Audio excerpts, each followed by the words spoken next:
नमः शिवाय। ॐ नमः शिवाय। ॐ नमः शिवाय। ॐ नमः शिवाय। ॐ नमः शिवाय। हरिओम जैन साहब। ॐ नमः शिवाय। ठीक है, आवाज चैंटिंग। ॐ नमः शिवाय।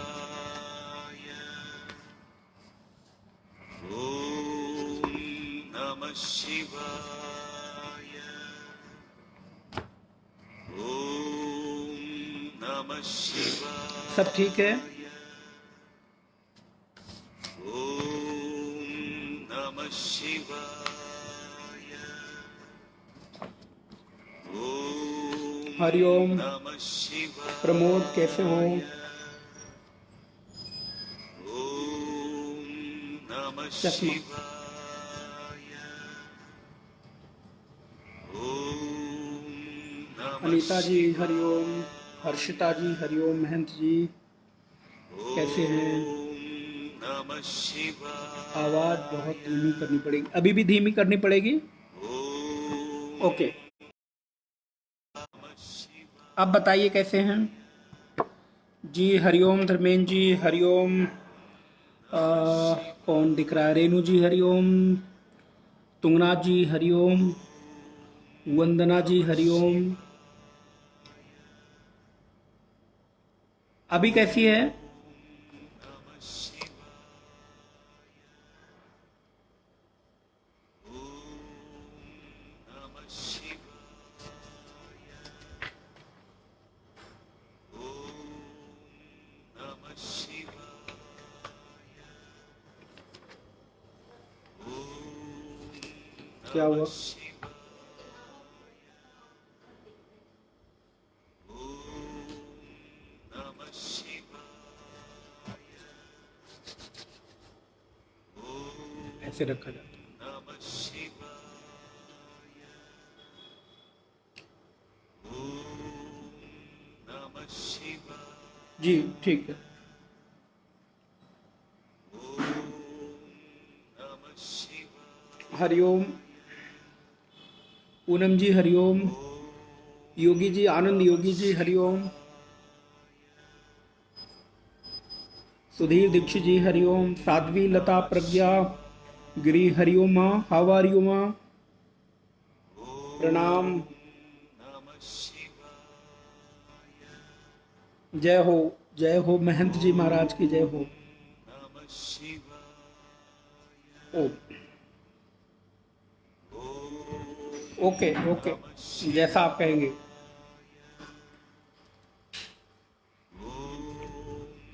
नमः शिवाय। ओ नमः शिवाय।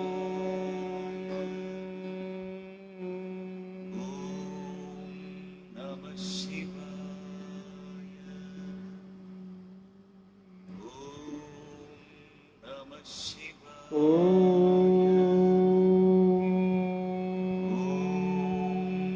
नमः शिवाय।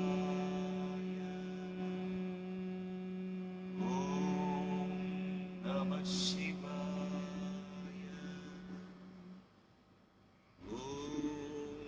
नमः शिवाय।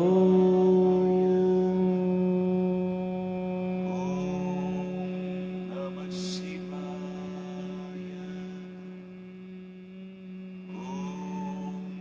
नमः शिवाय। नमः शिवाय।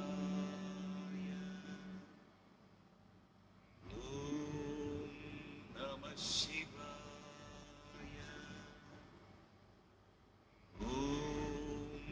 नमः ओम सहनावतु सहनो भुनक्तु सह वीर्यं करवावहै तेजस्विनावधीतमस्तु मा विद्विषावहै। ओम शांति शांति शांति। नमः शिवाय। नारायणं नमस्कृत्य नरं चैव नरोत्तमं देवीं सरस्वतीं व्यासं ततो जयमुदीरयेत्।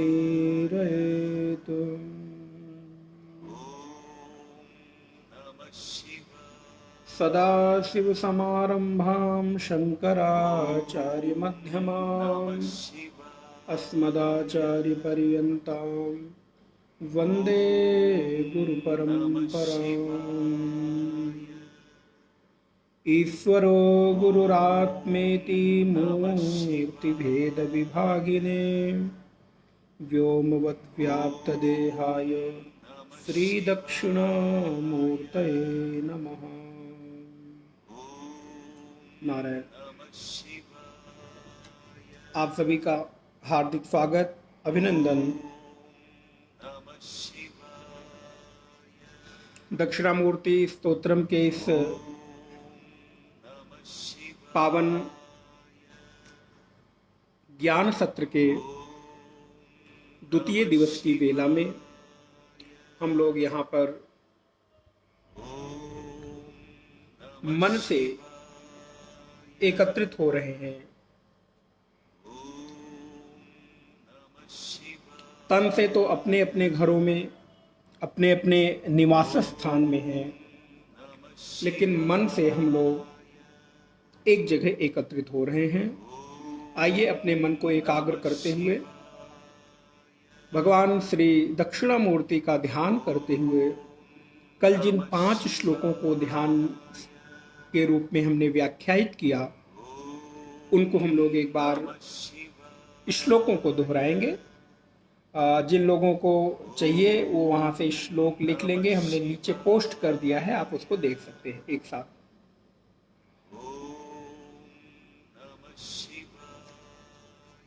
अभी और धीमी करनी है।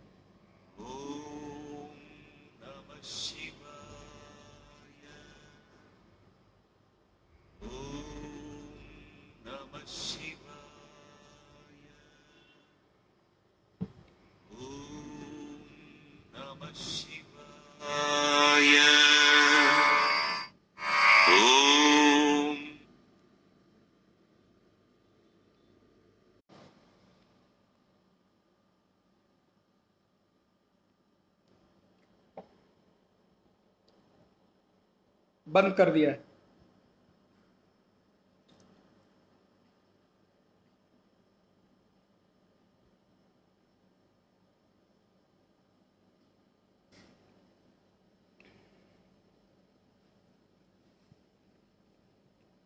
मौन व्याख्या प्रकटित परब्रह्मैवानं परब्रह्म तत्त्वम् इवानं वर्षिष्ठान्ते वसदृषिगणैः आवृतं ब्रह्मनिष्ठैः आचार्येन्द्रं करकलितचिन्मुद्रा मानन्दरूपं स्वात्मा रामं मुदितवदनं दक्षिणामूर्तिमीडे। वटबिटपसमीपे भूमिभागे निषण्णं सकलमुनिजनानां ज्ञानदातारमारात्। त्रिभुवनगुरुमीशं दक्षिणामूर्तिदेवं जननमरणदुःखक्षेददक्षं नमामि। चित्रं बटतरोर्मूले वृद्धाः शिष्याः गुरुरिवा गुरोस्तु मौनव्याख्यानं शिष्याः सुखिन्नसंशयाः। निधये सर्वविद्यानां भिषजे भवरोगिणां गुरवे सर्वलोकानां दक्षिणामूर्तये नमः। नमः।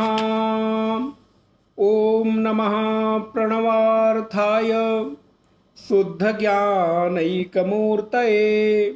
निर्मलाय प्रशान्ताय दक्षिणामूर्तये नमः।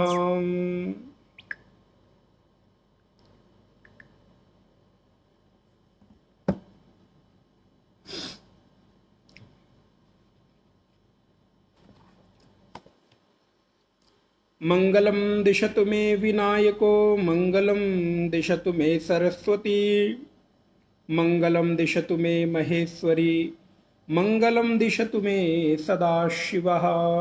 नारायण नारायण। ओम। कल हम लोगों ने विचार किया और उस विचार के माध्यम से दक्षिणामूर्ति स्तोत्र के जो ध्यान श्लोक हैं उन ध्यान श्लोकों पर थोड़ी थोड़ी व्याख्या हम लोगों ने देखी।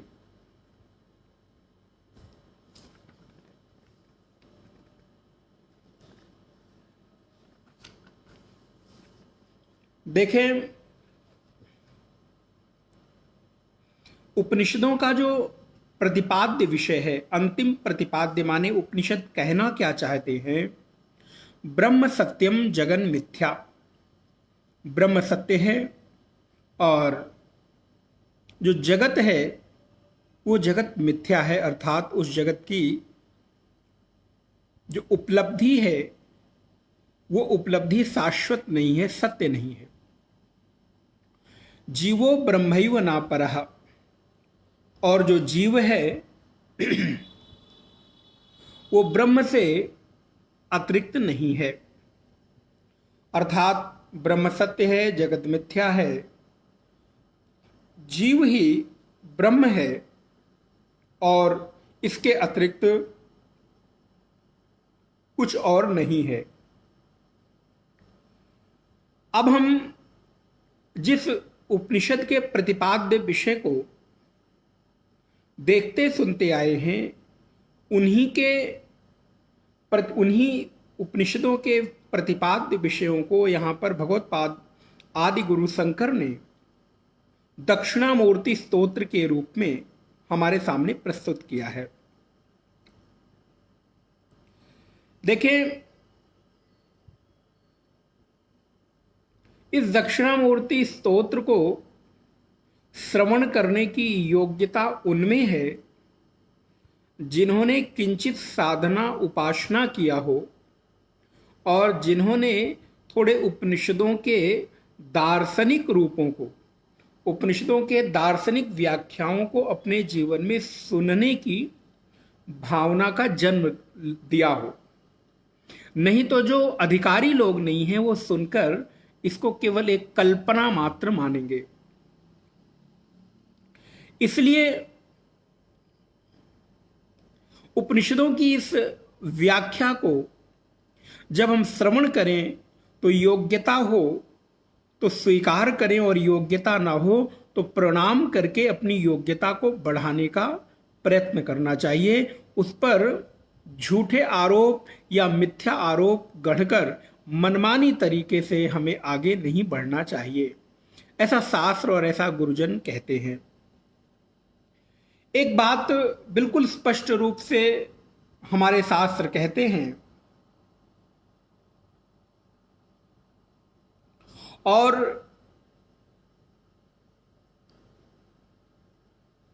उन रूपों में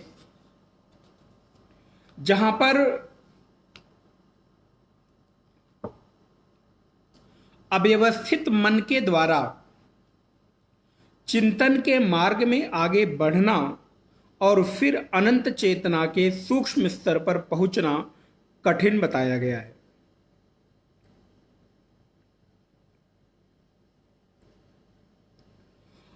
अब जब हम वेदांत के उस दार्शनिक रूप में इन श्लोकों को देखते हैं तो देखकर कई बार हमको ऐसा लगता है कि शायद इनकी सत्यता कितनी होगी या नहीं होगी। देखिए, एक बात बिल्कुल स्पष्ट रूप से हमें समझनी चाहिए, जान लेनी चाहिए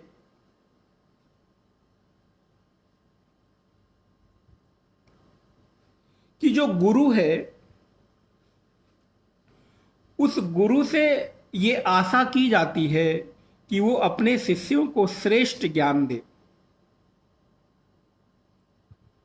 अर्थात गुरु के भीतर गुरुता का एक भाव ये भी है कि वो अपने शिष्यों को बेहतर तरीके से एक श्रेष्ठ मार्ग की ओर चलने की प्रेरणा देवे।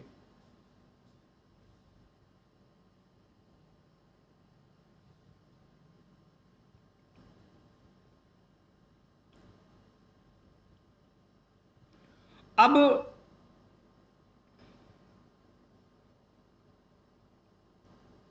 उस श्रेष्ठ मार्ग पर चलने के लिए शिष्य कितना तैयार है, उसके हृदय में कितनी तैयारी है, ये बात भी गुरु को अपनी सांसारिक ज्ञान के आधार पर देखनी चाहिए, देखनी पड़ेगी।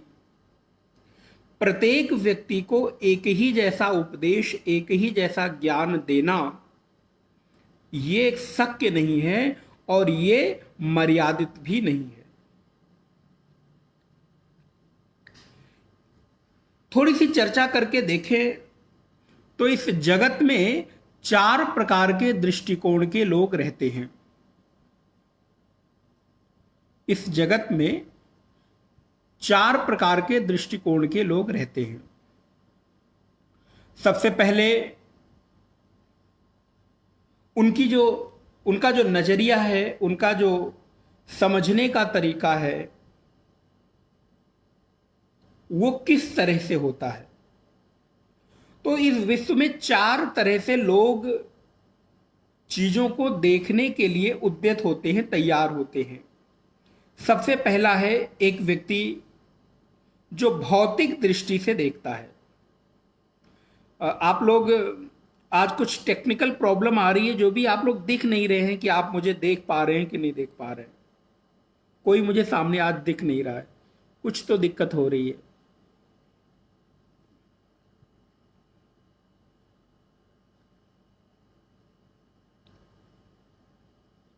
एनीवे, तो 4 प्रकार की दृष्टि संपन्न लोग यहां पर रहते हैं। एक है भौतिक दृष्टि, दूसरी है धार्मिक दृष्टि, तीसरी है उपासना की दृष्टि और चौथी है आध्यात्मिक दृष्टि।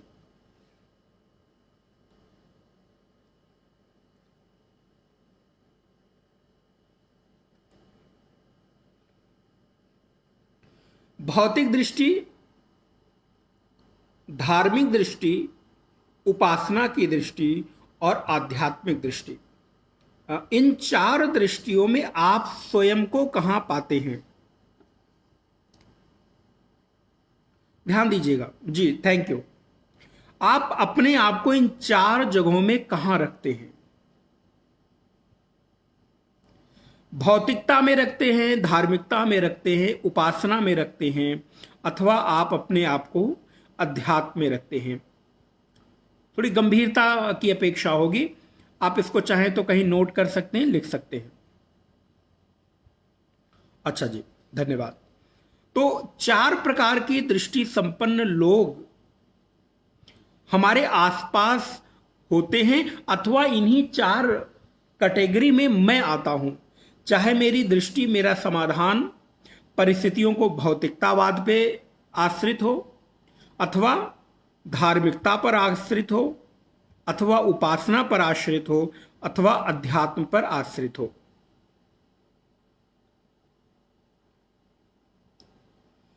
अब सहज मन में प्रश्न उठेगा कि ये 4 प्रकार के लोग कैसे हैं, इनको कैसे जाना जाए, किस तरह से पता चले कि इनमें किनके पास क्या दृष्टि है, किस तरह से ये आगे बढ़ते हैं। तो जब व्यक्ति अपने सुख दुख को, मान अपमान को, संयोग वियोग को, यश अपयश को, अपनी जीवन की उपलब्धि और अनुपलब्धि पर, अपने जीवन के अनुकूलता और प्रतिकूलता का जो समाधान है, जब वो बाहर की परिस्थितियों पर डालता है, तो ऐसे बाहर की परिस्थितियों में समाधान खोजने वाले को भौतिक दृष्टि संपन्न कहते हैं।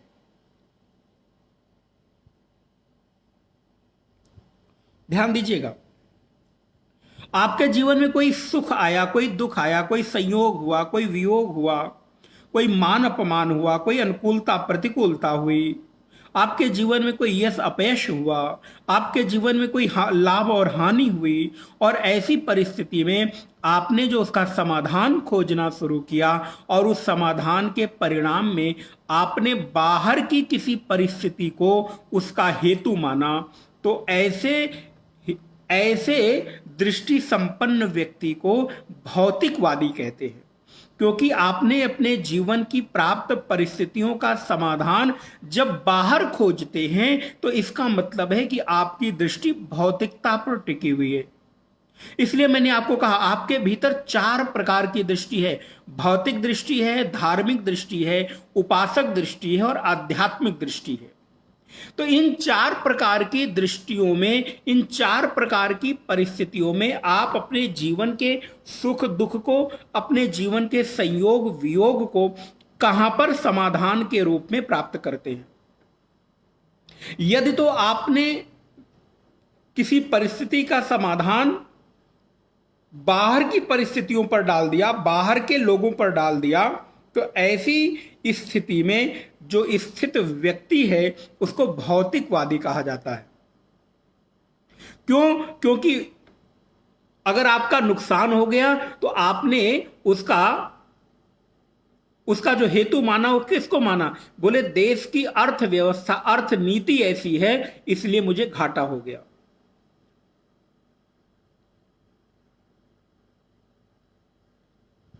हम धनवान हैं कि निर्धन हैं, ये किस पर हमने डाल दिया? बोले देश की अर्थव्यवस्था पर। अगर देश का नियम कानून अर्थव्यवस्था ऐसी होती तो आज हम इस स्थिति में होते। हमने अपनी विद्वता और अपनी अविद्वता को, मूर्खता को किस पर डाल दिया? बोले देश की शिक्षा नीति पर डाल दिया, राजनीति की अराजकता पर डाल दिया। तो इस प्रकार की हमारे जीवन में घटने वाली जो भी परिस्थितियां संयोग वियोग की है, धनवान की है या निर्धनता की है, इन सब का हेतु जब हम बाहर देखते हैं तो ऐसे व्यक्ति को भौतिकवाद दृष्टि संपन्न कहा जाता है। और दृष्टि माने क्या होता है पता है? दृष्टि का तात्पर्य होता है देखने का तरीका। हमारी जो समझ है उसको दृष्टि कहते हैं। हमारे देखने का तरीका क्या है, हमारे समझने का तरीका क्या है, इसी को दृष्टि कहते हैं। तो आज मैं अपने आप को किस दृष्टि में पाता हूं? अच्छा, ध्यान रहे, जिस दृष्टि में हम स्वयं को पाएंगे उसी का निवारण करेंगे। मान लो मैंने ये अपनी दृष्टि में समझा कि ये देश अथवा ये मोहल्ला अथवा ये जिला, ये एरिया मेरे जीवन में सुख दुख का हेतु है, तो मैं क्या करूंगा? अब मैं उस एरिया को, उस मोहल्ले को, उस जिले को बदलने की कोशिश करूंगा। अर्थात मेरे जीवन में, चूंकि हमारे जीवन में दुख का हेतु ये मोहल्ला है, ये एरिया है, ये क्षेत्र है, ये जिला है, तो अब मैं देशांतर होना चाहूंगा। चूंकि मैंने अपने जीवन में दुख का हेतु एक देश को मान लिया। देश का तात्पर्य पूरे देश से नहीं, क्षेत्र विशेष से भी आप ले सकते हैं। एक देश को मान लिया तो अब हमारे जीवन में उस दुख की निवृत्ति का निवारण क्या होगा? उसका निवारण होगा कि ये घर बदल दो। कोई घर मुझे सुख दे रहा है कि दुख दे रहा है, तो अब ये लगता है कि इस घर को बदल देने से मेरे जीवन का जो दुख है वो खत्म हो जाएगा। ठीक बात है, सुख और दुख की जो परिस्थिति है वो वो हमारे जीवन में आने वाले संयोग और वियोग से पता चलती है। लेकिन एक चीज पर ध्यान दीजिएगा, हमारे जीवन का सुख दुख, अनुकूलता प्रतिकूलता किसी परिस्थिति के कारण आई है, लेकिन परिस्थिति का कारण क्या है? विचार करिएगा। आज हमारे जीवन में कुछ मिला तो सुख हुआ, कुछ चला गया तो दुख हुआ, तो यह परिस्थिति जन्य हुआ। लेकिन परिस्थिति का कारण क्या हुआ? जरा उसके ऊपर जाइए। हम लोग ज्यादा से ज्यादा परिस्थितिवाद तक ही रह जाते हैं, अर्थात परिस्थिति तक ही चिंतन करते हैं और बाकी चीजें छोड़ देते हैं। अरे भाई, परिस्थिति का भी तो कोई हेतु होगा। आज आपके जीवन में सुख है, दुख है, अनुकूलता है, प्रतिकूलता है, संयोग है, वियोग है, ये परिस्थिति है, लेकिन इस परिस्थिति का हेतु कौन है? इस बात पर भी हमको विचार करना चाहिए। तो ऐसे चीजों पर जो समाधान खोजते हैं परिस्थिति पर, उनको भौतिकवादी कहा जाता है। दूसरी दृष्टि आई कि आपके जीवन में धार्मिक दृष्टि है। आप अपने जीवन में अपने सुख और दुख को कर्म के साथ जोड़कर देखते हैं। तो जो कर्म के साथ जोड़कर देखते हैं, ऐसे दृष्टि संपन्न व्यक्ति को धार्मिक कहा जाता है कि भाई मेरा कर्म ही ऐसा होगा, मेरे प्रारब्ध में ऐसा होगा, इस वजह से हमारी परिस्थिति का हेतु मेरा कर्म है। तो जब मैं कर्म के ऊपर दृष्टिपात डालता हूं, तो ऐसे समय में मैं उसको धार्मिक दृष्टि संपन्न व्यक्ति मान सकता हूं। अच्छा, मैं विस्तार नहीं कर रहा हूं क्योंकि विषय दूसरा है। और तीसरी दृष्टि है कि हमारे जीवन में उपासना की दृष्टि आती है, अर्थात हमारे जीवन में परिस्थिति कैसी भी क्यों ना हो, हमारे जीवन में संयोग वियोग अनुकूलता प्रतिकूलता कैसी भी हो, लेकिन हम सब कुछ अपने कर्म पर ना मानकर थोड़ा सा भगवान की कृपा पर भी भरोसा करना सीखने लगे। तो ऐसी दृष्टि जब हमको मिलती है, तो उस दृष्टि संपन्न व्यक्ति को उपासक कहते हैं। और ध्यान रहे, उपासक में वो दोनों चीजें रहेंगी, भौतिकवाद भी रहेगा और धार्मिकवाद भी रहेगा। लेकिन अब वो धीरे धीरे उपासना में गहरा भरोसा होने के कारण अब वो अपने परिस्थितियों में थोड़ी सी भगवान की कृपा की अनुभूति कहता है। तो इस उपासना की पद्धति को ही कृपा भावना भी कहते हैं, अथवा कृपा तत्व भी कहते हैं। इसको आप कृपावाद कह सकते हैं कि ये क्या है, बोले ये एक उपासक की भगवान के रूप में प्रत्येक परिस्थिति में उनकी कृपा का आवाहन अथवा उनकी कृपा को देख पाने की क्षमता धीरे धीरे डेवलप हो गई। और वो किस कारण से हुई, बोले वो उपासना के कारण से हुई है। तो ऐसे व्यक्ति को फिर धीरे धीरे उपासना में गहरी रुचि आने लगती है। और ध्यान रहे, आपके जीवन में उपासना एक ऐसा तत्व है जिसके आने से आपके जीवन में निश्चिंतता आती है। उपासना से चंचलता का नाश होता है, संसार के प्रति जो रति है उसका शमन होता है, और आपके जीवन में सरसता, एकाग्रता, और अभी तक जो आपको विषय सापेक्ष सुख मिल रहा था, अर्थात कुछ खाने से, कुछ पीने से, कुछ आने से, जाने से, लेने से, देने से, धीरे धीरे उपासक के सुख का हेतु अब कोई वस्तु परिस्थिति नहीं, बल्कि अब उसके उपासना के रस से उसकी बुद्धि में रति पैदा हो गई, अर्थात सुख पैदा हो गया। ध्यान रहे, अब उसको परिस्थितिगत सुख नहीं मिल रहा है, अब उसको उपासनागत सुख मिलने लगा। और जिस दिन उपासना से सुख की अनुभूति मिलने लगे, समझ लेना कि अब आपके जीवन में उपासना गहरी हुई है। नहीं तो केवल आप गए, अगरबत्ती जलाए, प्रणाम किए, दीपक जलाए और चले आए, तो ऐसी परिस्थिति को उपासना नहीं कहते। ऐसे छोटे से कृत्य को उपासना नहीं कहते। उपासना से धीरे धीरे आपके चित्त में परमात्मा के होने से रति पैदा हो जाए। जैसे आपको खाने से सुख मिलता है, किसी को छूने से सुख मिलता है, कुछ देखने से सुख मिलता है, बोले वैसे धीरे धीरे उपासना से सुख मिलने लगा। अब जप से सुख मिलने लगा, पाठ में, पूजा में आनंद आने लगा, और अब ईश्वर के साथ थोड़ी देर बैठने से आपके भीतर प्रीति, प्रेम पैदा होने लगा। और जब ऐसी स्थिति आती है तो धीरे धीरे धीरे धीरे देखिएगा कि आपका आश्रय अब जगत ना होकर जगदीश हो जाता है।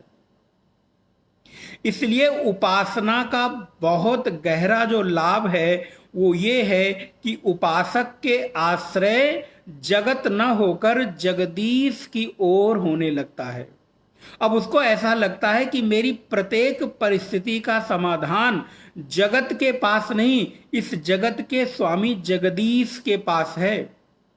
ध्यान दीजिएगा धर्मेंद्र जी, हमारे जीवन की प्रत्येक परिस्थिति का समाधान अब जगत के किसी व्यक्ति, वस्तु अथवा जगत के किसी समर्थवान व्यक्ति के पास नहीं है। अब किसके पास है? बोले अब वो जगदीश के पास है। ये उपासना का गहरा फल है कि उपासना से आपके चित्त की चंचलता मिटती है, संसार की रति का नाश होता है, एकाग्रता बढ़ती है, सरसता बढ़ती है, अंतर्मुखता आती है, वैराग्य आता है और जीवन में चपलता घटती है, निश्चिंतता आती है।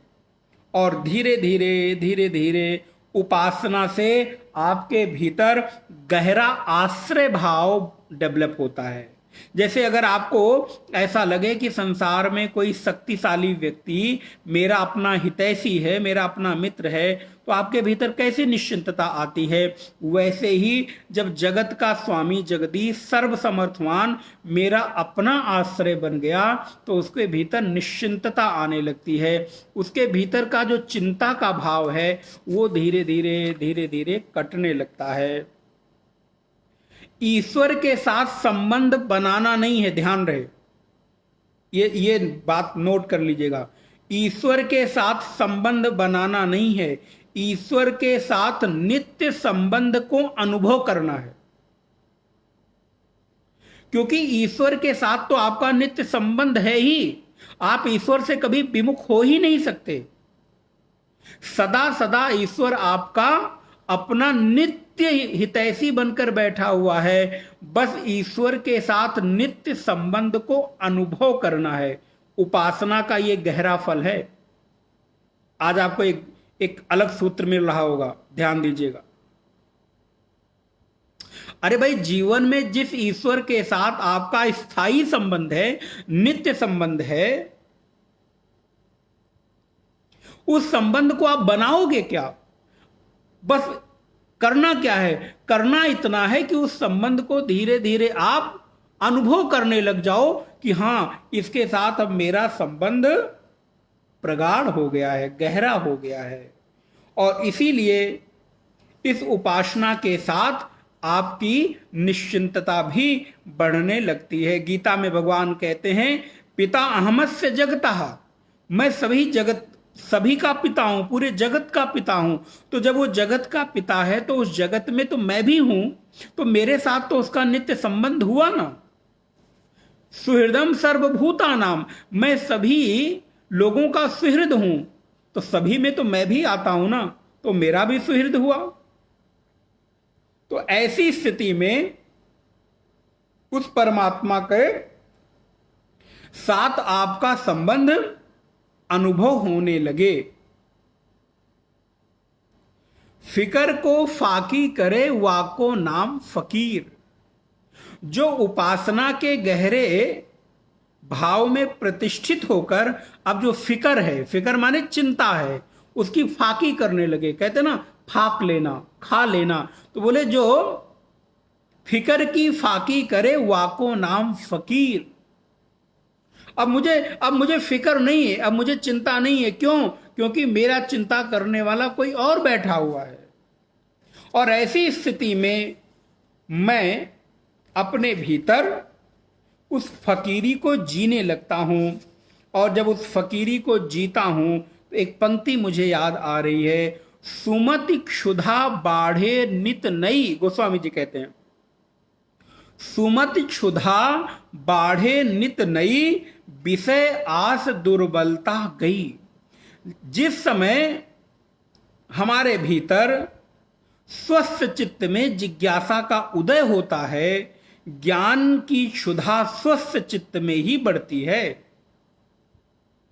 अर्थात विषयों की दुर्बलता होने पर विषयों में जो होने वाली नीरसता है उसका जब अनुभव होने लगता है तब आपके भीतर सुमति की क्षुधा बढ़ती है, भूख बढ़ती है। और सुमति की क्षुधा क्या है? जिज्ञासा की भूख बढ़ती है।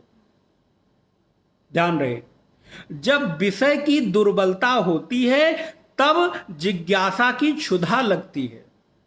जिस व्यक्ति के भीतर विषयों की अभी भूख बनी है उसके भीतर जिज्ञासा की भूख नहीं होगी, क्योंकि एक बार में एक ही भूख होगी, या तो विषयों की भूख हो जाए और या फिर जिज्ञासा की भूख हो जाए। तो आपके भीतर किस चीज की भूख है? धीरे धीरे प्रयत्न करके हमें अपने भीतर विषयों की जो क्षुधा है उसकी निवृत्ति होने लगे और जिज्ञासा की जो क्षुधा है वो तीव्र होने लगे, स्वस्थ चित्त हो जाए। अब विषय इस चित्त में ना आए, ज्ञान के प्रति चित्त में आग्रह बढ़ने लगे, ज्ञान के लिए भूख जाग जाए। तो इस ज्ञान के लिए जागी हुई भूख का नाम ही जिज्ञासा है। लिख लीजिएगा, ज्ञान के लिए जागी हुई भूख का नाम ही जिज्ञासा है। जिसके चित्त में इस ज्ञान की ललक जग गई, जिसके चित्त में इस ज्ञान की भूख जग गई, उस भूख के भीतर जो अब विषयों से तृप्त नहीं हो रही है, जो संसार के सुख से तृप्त नहीं हो रही है, जो भी आसपास की परिस्थितियों से तृप्त नहीं हो रही है, बल्कि अब उस भूख की तृप्ति, उस क्षुधा की निवृत्ति अब ज्ञान से हो रही है। उस क्षुधा की निवृत्ति अब वैराग्य से हो रही है। तो इस क्षुधा की निवृत्ति की तीव्रता का नाम ही तो जिज्ञासा है।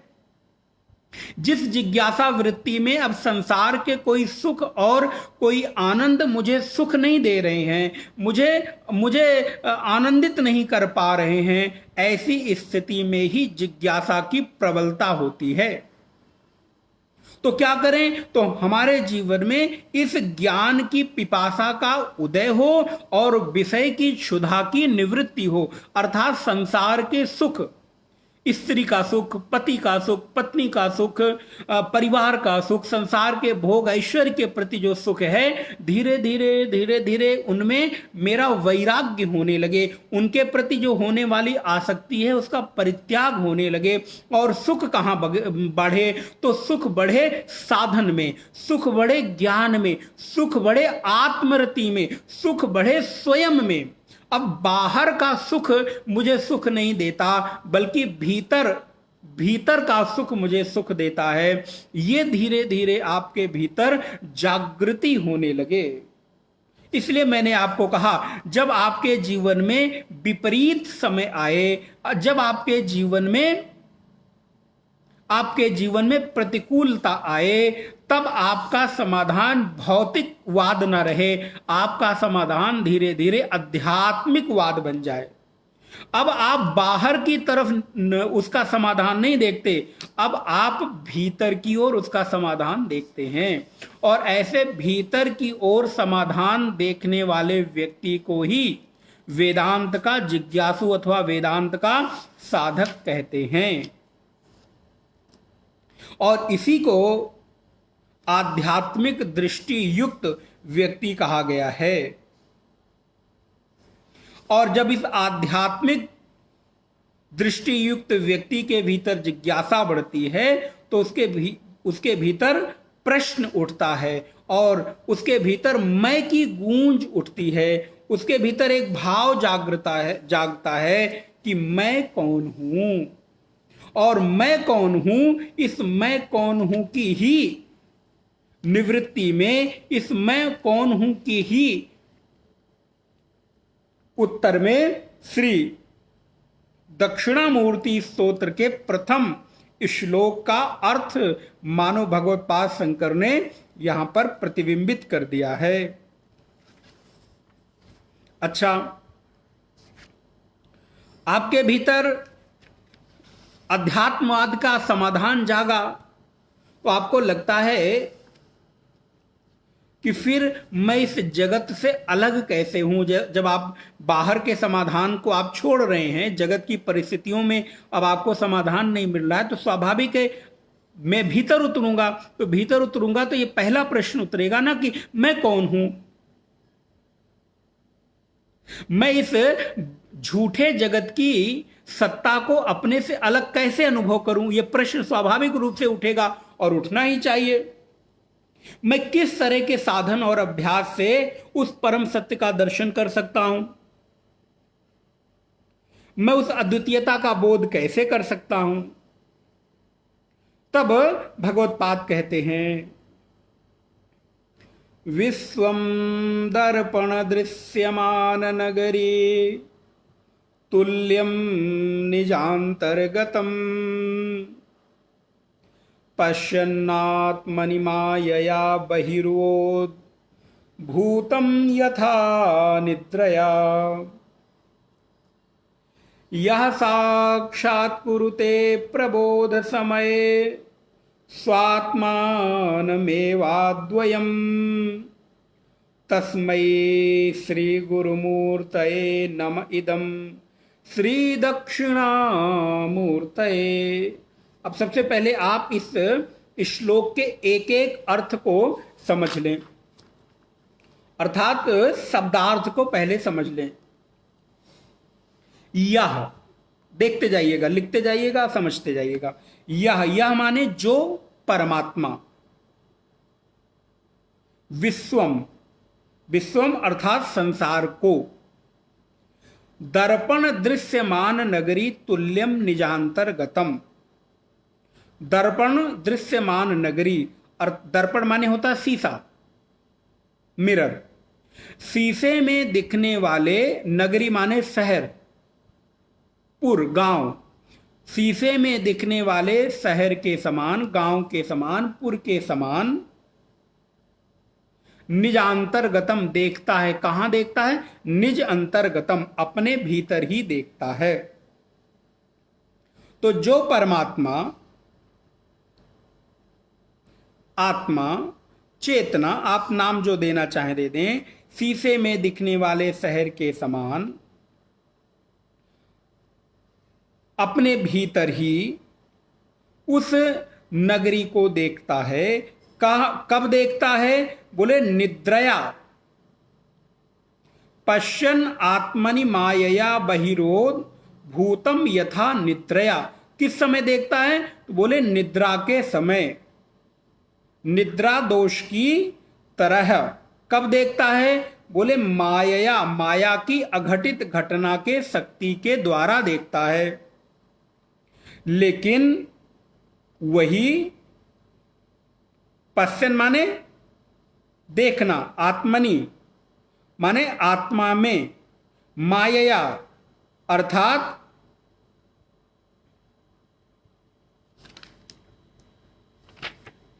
माया के कारण, माया के द्वारा। मायया बही ही माने बाहर, उद्भूतम यथा निद्रा, जिस समय निद्रा से वो बाहर जागता है। यह साक्षात कुरुते, जिस समय वो साक्षात करता है, माने अपरोक्षानुभूति करता है, साक्षात्कार करता है। कब करता है? बोले प्रबोध समय, जागृत समय में, प्रबोध समय में, अर्थात जिस समय उसके भीतर उस ज्ञान का, चिद का जागरण होता है। स्वात्मानम एव अद्वयम, स्वात्मान माने अपनी आत्मा में ही उस अद्वय को, अर्थात एक अद्वय परमात्मा को देखता है। ऐसे देखने वाले तस्मै श्री गुरुमूर्तये नम इदम। तस्मै माने उन माने उन कौन? बोले जो वेदांत और आचार्यों के, ऋषियों के आचार्य हैं, प्रथम गुरु हैं। और वो कौन हैं? बोले वो दक्षिणामूर्ति भगवान हैं। कल मैंने बताया जो दक्षिण की ओर मुख करके शिवावतार गुरु के रूप में बैठे हुए हैं, ऐसे दक्षिणामूर्ति भगवान को नम इदम, हमारा नमस्कार है, हम प्रणाम करते हैं। अब आपको इसका एक एक अर्थ बता दिया, अर्थात एक एक शब्द का अर्थ आपको समझ आना चाहिए। अब इसको देखने का प्रयास करें। जो माया शक्ति के द्वारा माया के कारण पूरे विश्व को निद्रा में अपने भीतर घटने वाले, बड़ी सावधानी से समझिएगा, निद्रा, और एक एक शब्द समझते हुए चलिएगा। निद्रा के समय अपने भीतर घटने वाले स्वप्न की भांति ऐसी जो नगरी है जो दर्पण में दिखाई देती है, लेकिन वो होती कहां है? बोले होती है भीतर, लेकिन दिखाई देती है बाहर। ऐसी जो यथार्थ रूप में उस सत्ता को जानने वाले हैं, उन अद्वय ज्ञान रूप साक्षात्कार करने वाले मेरे गुरुदेव दक्षिणामूर्ति को हम प्रणाम करते हैं। अब ये आपको संस्कृत के अनुसार एक मैंने भावार्थ बताया।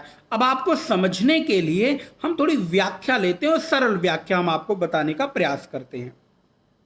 इसको ऐसे समझिए, यहां पर भगवत्पाद शंकराचार्य ये कहना चाह रहे हैं, जैसे कोई व्यक्ति जिस समय सोने जाता है और स्वप्न देखता है, जागृत से वो स्वप्न में जाता है, तो स्वप्न में नाना प्रकार की सृष्टि की रचना करता है।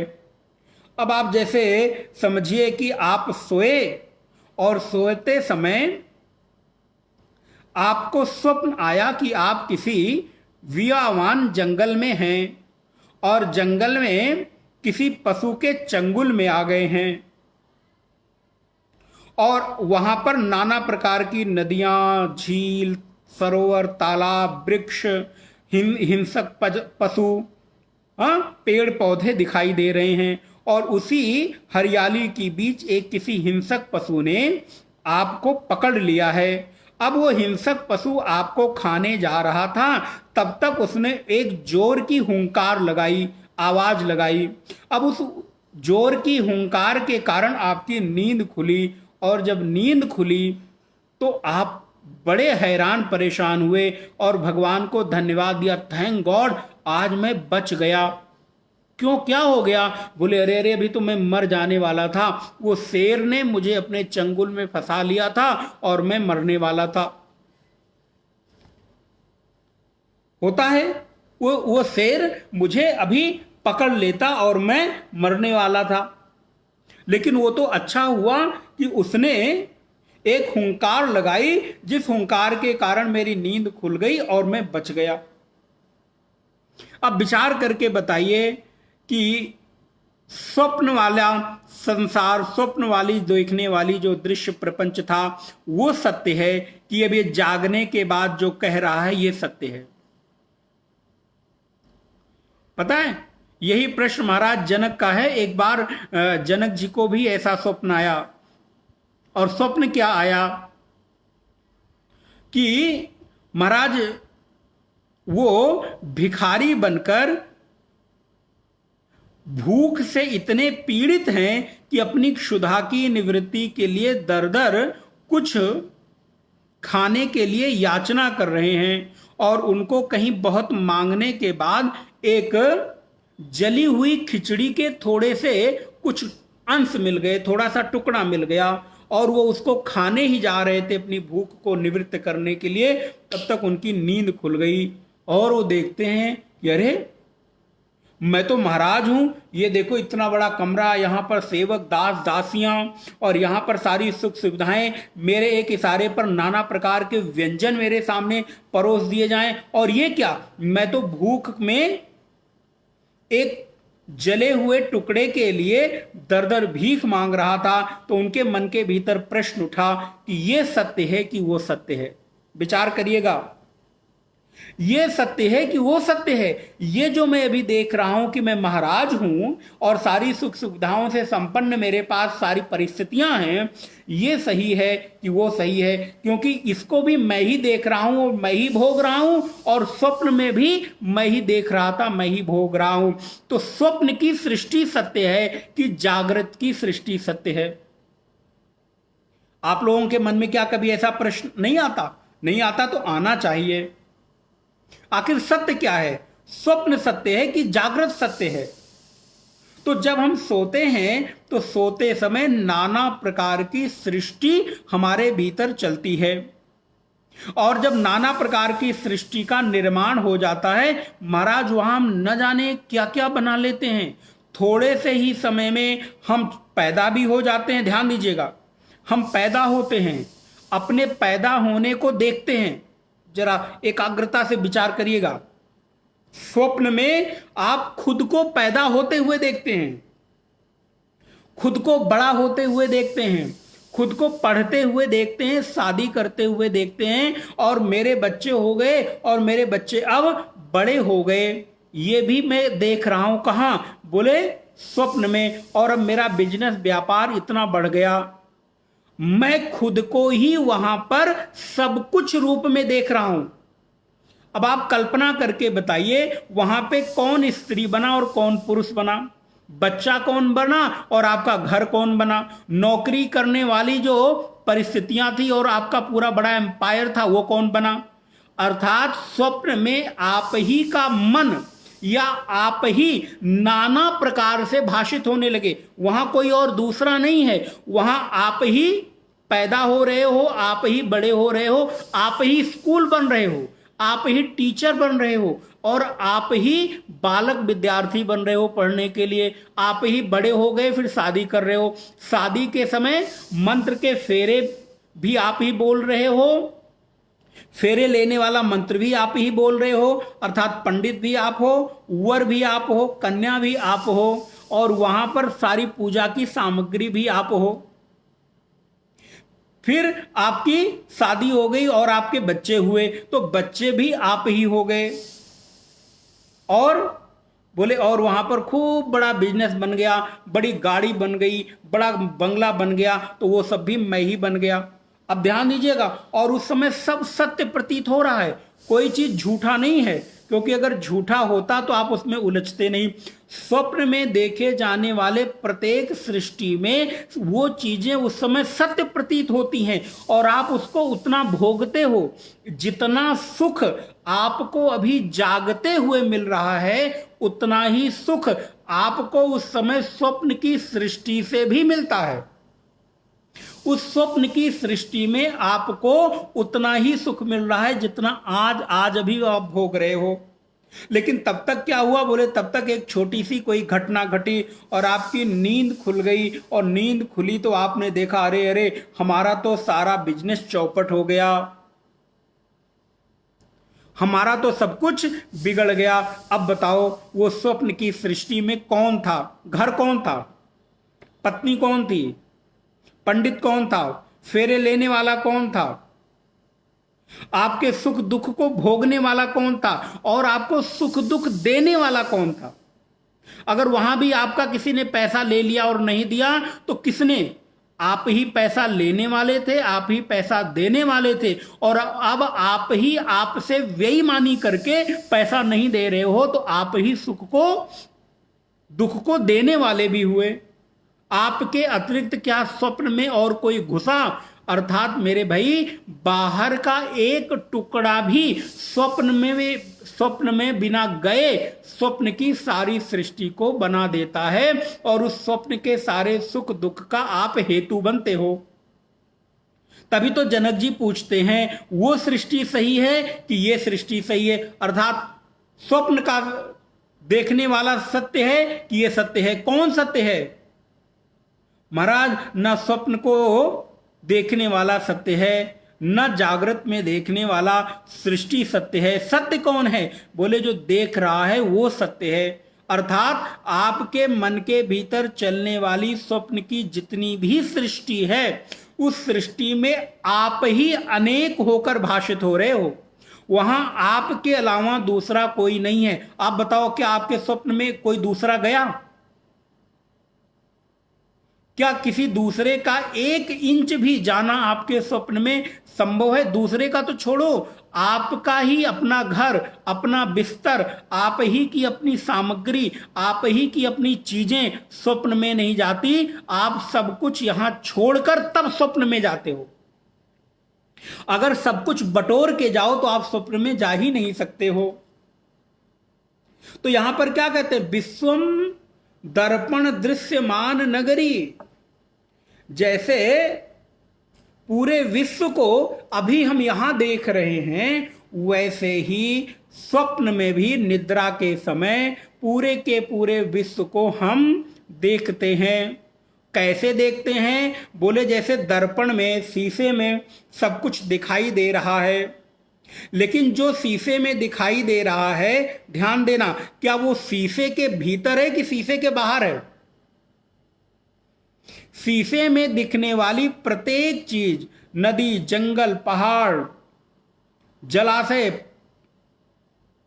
पशु पक्षी, हिरण, सब कुछ उस शीशे के बाहर हैं, लेकिन शीशे के बाहर की सृष्टि शीशे के भीतर दिखाई दे रही है। और जब शीशे के भीतर दिखाई दे रही है तो मैं क्या मान लेता हूं कि ये सब कुछ अंदर है, भीतर है शीशे के। लेकिन यथार्थ क्या है? बोले यथार्थ यह है कि शीशे के भीतर कुछ भी है नहीं, सब कुछ बाहर ही है, बाहर का भीतर भाषित हो रहा है। ठीक इसी प्रकार ये जो विश्व को निद्रा के समय अपने भीतर घटने वाले स्वप्न को, स्वप्न की भांति सारी नगरी को देखता है, वो माया के कारण वहां पर दिखाई पड़ती है। लेकिन यद्यपि वो सब कुछ है भीतर, लेकिन दिखती कहां है? बोले दिखती बाहर है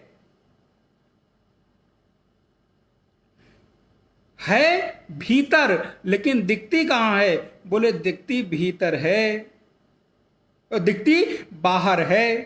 क्यों बाहर दिखती है? बोले चूंकि अभी मैंने इस संसार की सत्यता को जाना नहीं, अर्थात इस संसार की सत्यता का जो वास्तविक स्वरूप है उसका बोध अभी हुआ नहीं है। विश्वम दर्पण दृश्यमान नगरी तुल्यम निज अंतर्गतम, निज अंतर्गतम। और यह तब तक होता रहेगा, बोले जब तक कि आपका प्रबोध ना हो जाए। प्रबोध समय जब आप जागते हो तो जागने के बाद जो भी आपकी मन के भीतर स्वप्न में चल रही सृष्टि है वो सब खो जाती है कि नहीं, मिट जाती है कि नहीं, उसकी सत्यता रहती है क्या? बोले नहीं। अब ये तो ऐसे ही है जैसे कोई भिखारी स्वप्न में राजा बन जाए और उसकी निद्रा खुले, तो अब वो क्या कहे? देखो देखो, इस निद्रा ने मेरे को राजा पद से नीचे गिरा दिया, मैं तो स्वप्न में महाराज बन गया था। अब वो स्वप्न में महाराज बन जाए, चाहे महाराज का महाराज बन जाए, लेकिन उस स्वप्न के महाराज का जागृत अवस्था में कोई अस्तित्व नहीं है। वो वैसा ही है जैसा वो सोया था, अर्थात भिखारी बनकर सोया था तो भिखारी बनकर ही जगेगा। स्वप्न में बने हुए महाराज का उसके जागृत समय से, जागृत अवस्था से कोई भी लेना देना नहीं है। अच्छा, अगर जागृत का स्वप्न में कोई चीज जाता तो फिर जब वो जागृत में भिखारी बनकर सोया तो वो स्वप्न अवस्था में राजा कैसे बन गया? इसका मतलब क्या हुआ? जागृत स्वप्न से भिन्न है और स्वप्न जागृत से भिन्न है। ना स्वप्न की चीज जागृत में आ सकती है और ना जागृत की चीज स्वप्न में जा सकती है। ये दोनों सृष्टि बिल्कुल अलग अलग है। इसलिए विश्वम दर्पण दृश्यमान नगरी तुल्यम निजांतर गतम, अपने भीतर देखे हुए।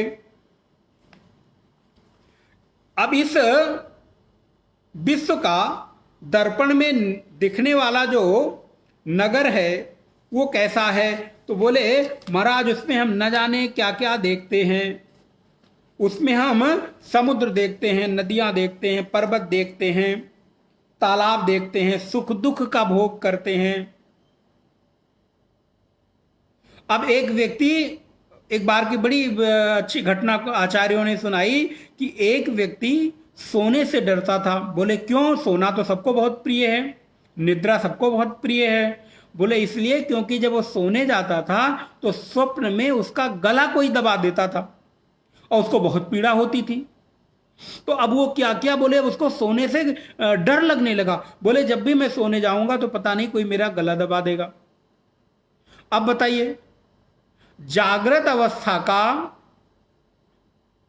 जो उसका भाव है वो स्वप्न में नहीं जा रहा है और स्वप्न का जागृत में नहीं आ रहा है। लेकिन ऐसी स्थिति में जहां उसको कभी कोई स्वप्न में गला दबा नहीं सकता या स्वप्न में दबाए जाने वाले गले का जागृत अवस्था में उससे उसका कोई लेना देना नहीं है, लेकिन फिर भी अब वो उसके सुख दुख से प्रभावित हो रहा है कि नहीं हो रहा है। अतः जिस समय स्वप्न अवस्था की सारी चीजें जो हमारे स्वप्न में देखी जाती हैं, नदियां हैं, पहाड़ हैं, तालाब हैं, वो क्या हैं? तो बोले ये दो चीजें हैं, स्वप्न की स्थिति और एक जागृत की स्थिति।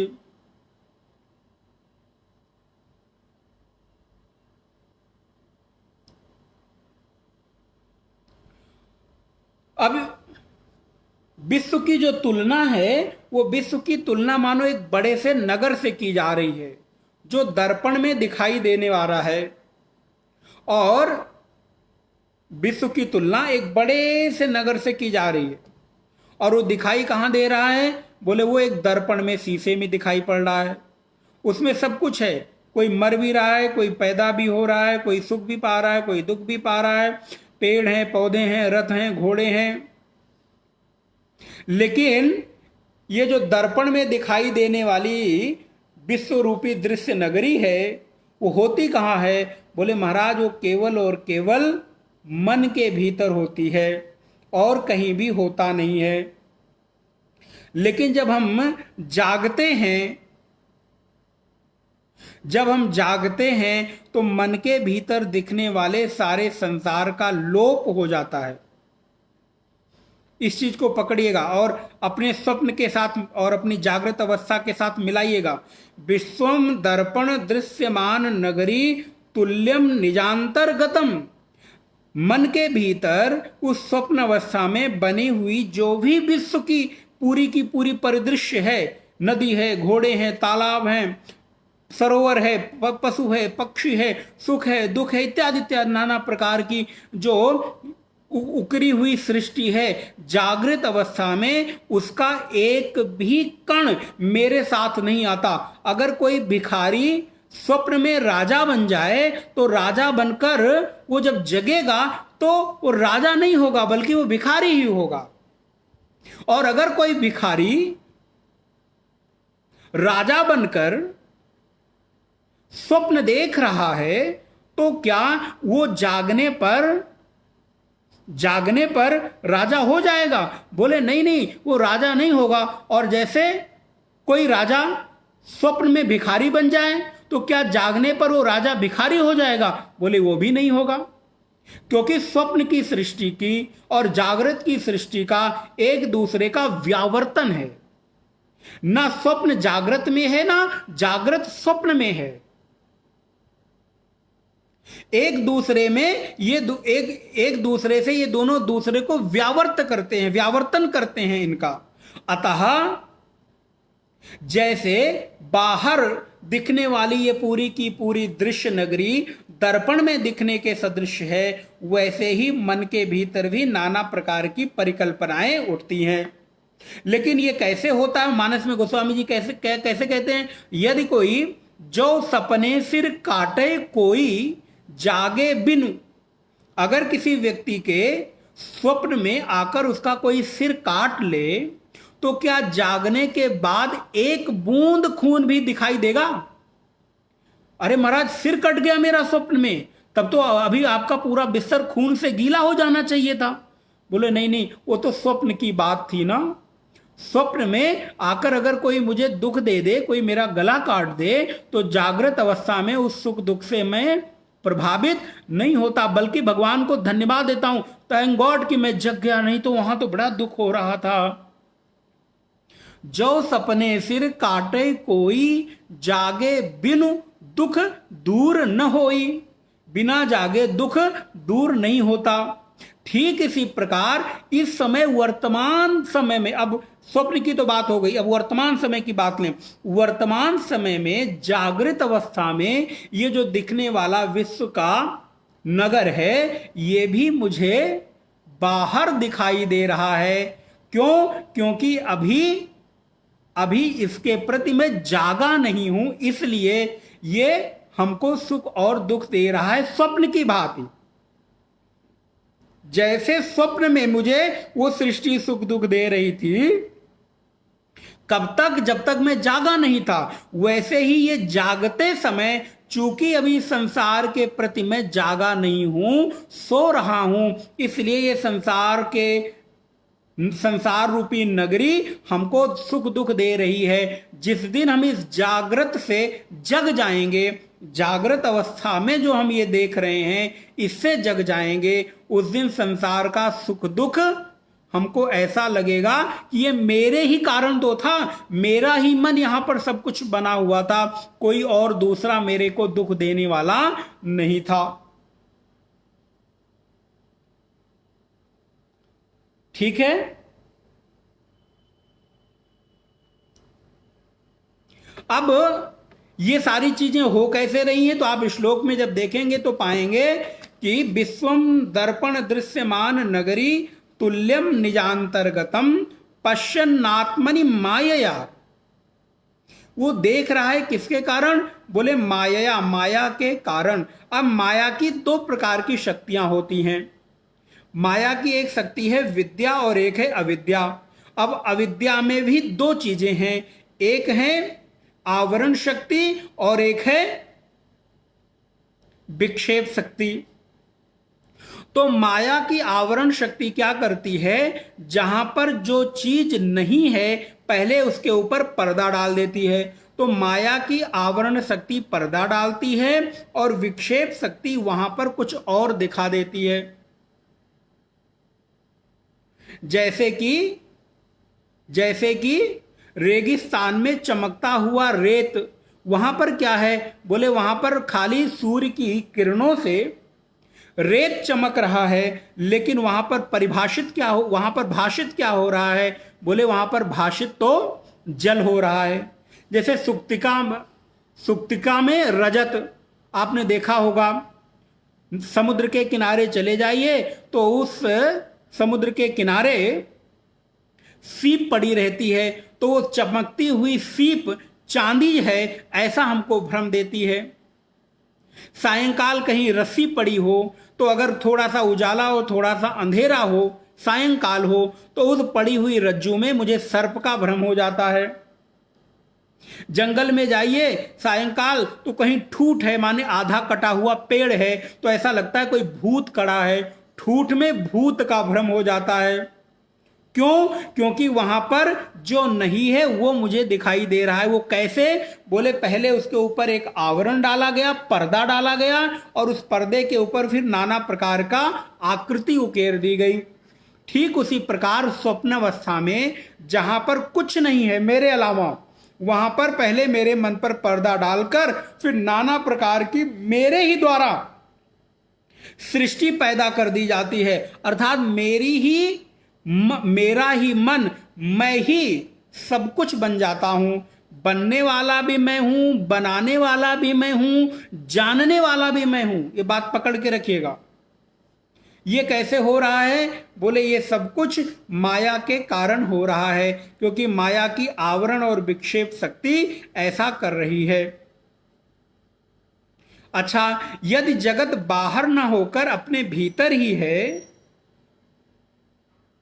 तब तो इसका कभी अंत नहीं होगा। बोले नहीं नहीं, ऐसा नहीं है। जैसे सोते समय स्वप्न देखने वाले के लिए स्वप्न सत्य है, लेकिन जागने पर स्वप्न मिथ्या हो जाता है, अर्थात जागने पर स्वप्न मिट जाता है, वैसे ही सत्य का ज्ञान होने पर ये बाहर दिखाई देने वाला जो जगत है ये भी मिथ्या हो जाता है। ये दृष्टांत बहुत महत्वपूर्ण है, पकड़ के रखिएगा, ध्यान रखिएगा।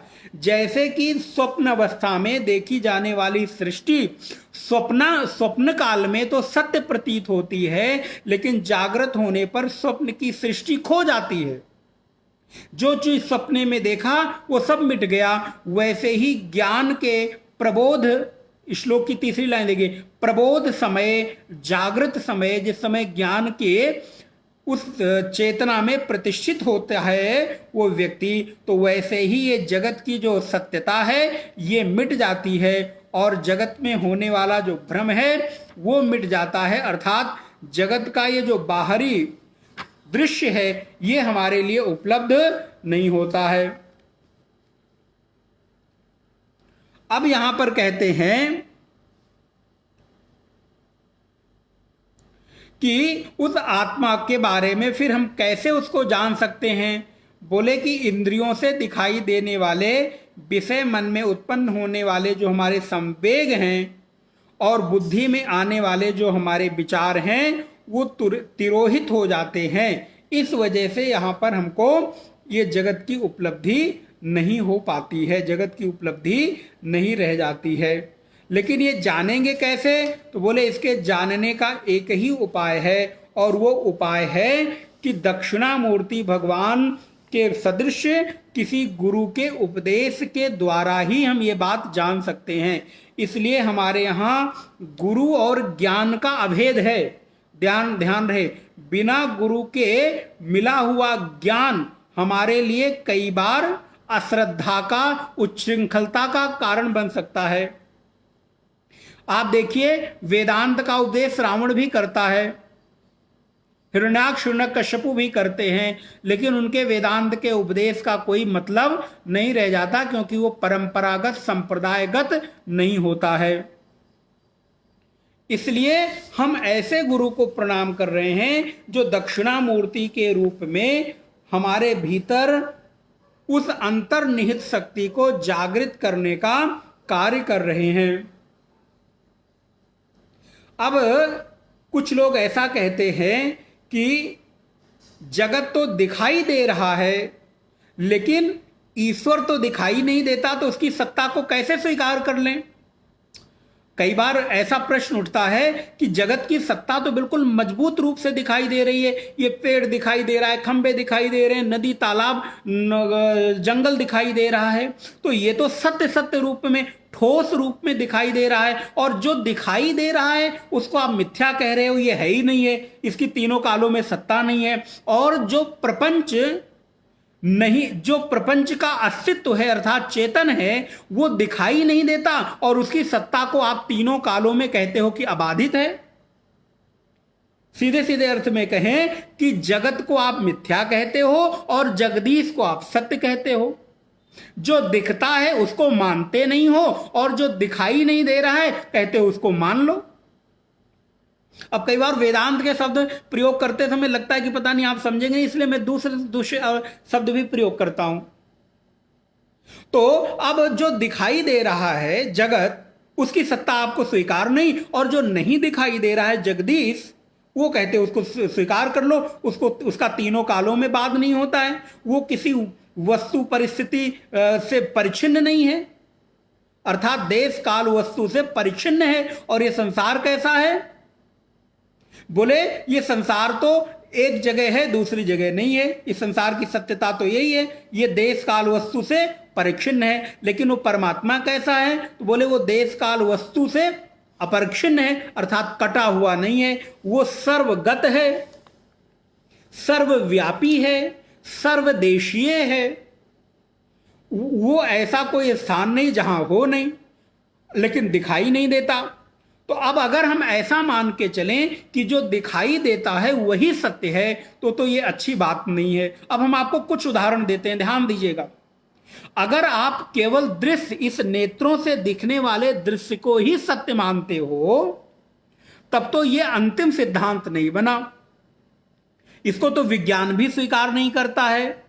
अब हमारी आंखों से क्या दिखता है कि सूर्य चल रहा है और पृथ्वी स्थिर है। क्या यह सत्य है? सूर्य गतिमान है और पृथ्वी स्थिर है, लेकिन है क्या? ठीक इससे उल्टा है। सूर्य स्थिर है और पृथ्वी गतिमान है। पृथ्वी हमेशा सूर्य का चक्कर लगाती है, यह आपने पढ़ा होगा, यह सिद्ध भी हुआ है। तो अब जब आप ये कह रहे हो कि सब कुछ दिखने वाली जो चीजें हैं वो सत्य हैं, तो इसको भी सत्य मान लो। बोले नहीं नहीं, इसको कैसे सत्य मान लो, विज्ञान तो ये बात कहता नहीं है। हमारी आज उपलब्धि क्या है? हमारी उपलब्धि है कि सूर्य गतिमान है और पृथ्वी स्थिर है, लेकिन ठीक इसके उल्टा हमें बताया गया। क्या बताया गया? बोले नहीं नहीं, सूर्य तो हमेशा स्थिर रहता है और उसके चारों तरफ पृथ्वी घूमती रहती है। अच्छा, सूर्य मुझे गोल दिखाई देता है और पृथ्वी मुझे चपटी दिखाई देती है। पृथ्वी को आप कहीं से भी गोल देख पा रहे हो क्या? लेकिन सत्यता क्या है? पृथ्वी गोल है। सूर्य के आकार प्रकार का हमें जो दिखाई दे रहा है वो तो है नहीं, वैसा का वैसा है नहीं। सूर्य मुझे इतना बड़ा दिखाई देता है, लेकिन क्या सूर्य इतना ही बड़ा है क्या? नहीं, सूर्य का नाप बहुत बृहद है और ये पृथ्वी सूर्य के चारों तरफ घूम रही है। तो जो कुछ हमको दिखाई दे रहा है वो दिखाई देने वाली सत्यता सत्य हो, ये उचित नहीं है। जैसा कि मैंने अभी आपको बताया कि सीप में आपको रजत दिखाई देता है। मरुमरीचिका की आप सत्यता देख लीजिए, रज्जू में सर्प की सत्यता देख लीजिए। इससे कितने सारे चीजें हैं जो आपको दिखाई दे रही हैं, लेकिन भ्रांति के कारण वहां पर जो दिखता है वो होता नहीं है। तो इसलिए जो रज्जू में भ्रांतिमान सर्प है, जब वहां पर प्रकाश होता है तो वो प्रकाश से रज्जू सर्प के रूप में जो भाषित हो रही थी वो सर्प मिट जाता है और वहां पर केवल और केवल रज्जू ही रह जाती है। तो ठीक इसी प्रकार हमारे भीतर भी जब उस सत्य का प्रकाश होता है तो स्वाभाविक रूप से जो हमारी मान्यता है वो मिट जाती है।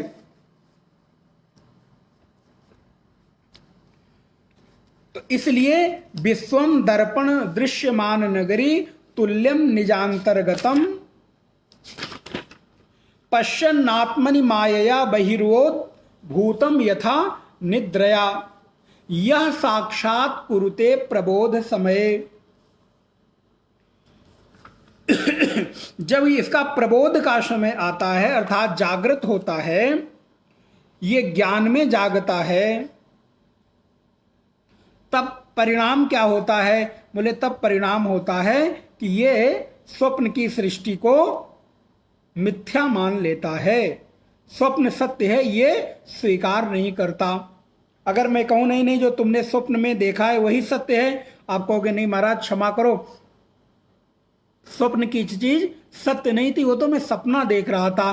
बोले ऐसे ही ये जगत भी एक सपने की भांति है। जिस दिन ज्ञान के प्रकाश से ये सपना टूटेगा, इस जगत की भी सत्यता का आपको बोध हो जाएगा।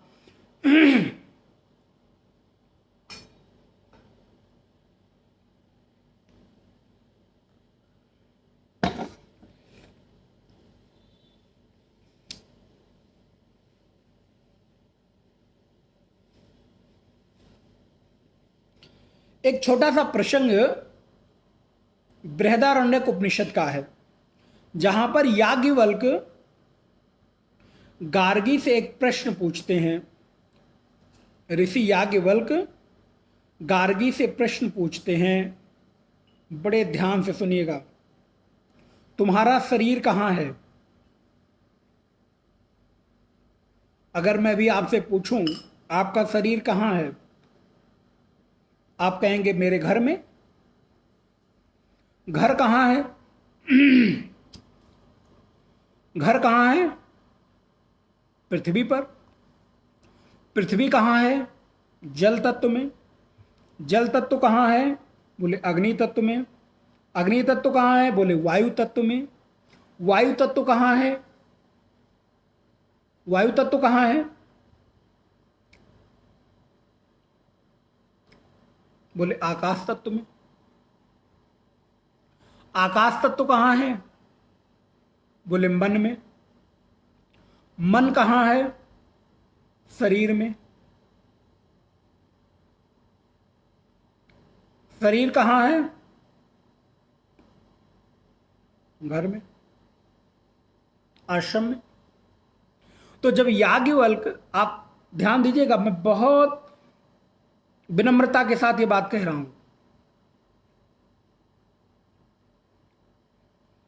आपका शरीर कहाँ है? आपके घर में। आप मुझसे पूछे तो आश्रम में। आश्रम पृथ्वी में। पृथ्वी, पृथ्वी जल में। जल अग्नि में। अग्नि वायु में। वायु आकाश में। आकाश मन में। मन शरीर में। आपका प्रश्न इतना ही तो है। तो जब आप कभी विचार करके देखिए कि ये मन में जो पूरा का पूरा पंच महाभूत, भूताकाश समाहित है,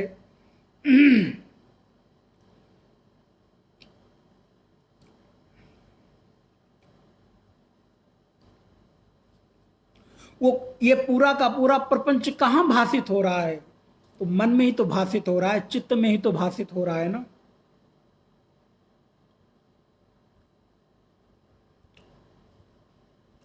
इस प्रश्न के साथ आप विचार करिएगा। और आज एक प्रश्न में समय हो गया है, इस श्लोक पर कल व्याख्या करूंगा। एक प्रश्न के साथ हम छोड़कर आपको जा रहे हैं कि ये जो काल है, जो काल आपको भाषित हो रहा है, टाइम जिसे कहते हैं, जैसे कहते हैं कि आकाश, आकाश माने क्या? स्पेस। ऐसे ही जो काल है, टाइम है, ये टाइम क्या है? कोई वस्तु है कि कोई अवधारणा है? इस पर आप लोग अगर कुछ बता सकें, लिख सकें तो लिखिएगा। मैं कल इस विषय पर थोड़ा सा विस्तार करूंगा, क्योंकि ये श्लोक की व्याख्या बहुत आवश्यक है।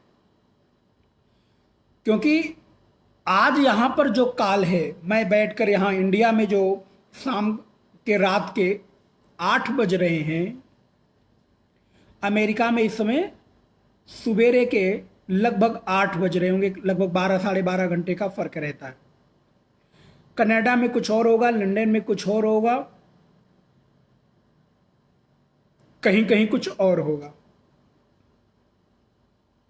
तो काल क्या है? अगर काल की सत्यता होती तो काल एक जगह अलग अलग रूपों में भाषित ना होता, बल्कि एक ही जगह हर रूप में भाषित होता।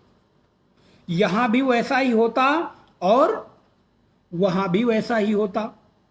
लेकिन क्या जो हमारी ये घड़ी चल रही है, हम जिसे टाइम कहते हैं, इतने टाइम हो गया, इस टाइम की अपनी क्या स्थिति है? इस पर कल थोड़ा सा हम विचार करेंगे, काल के ऊपर, कि काल क्या है।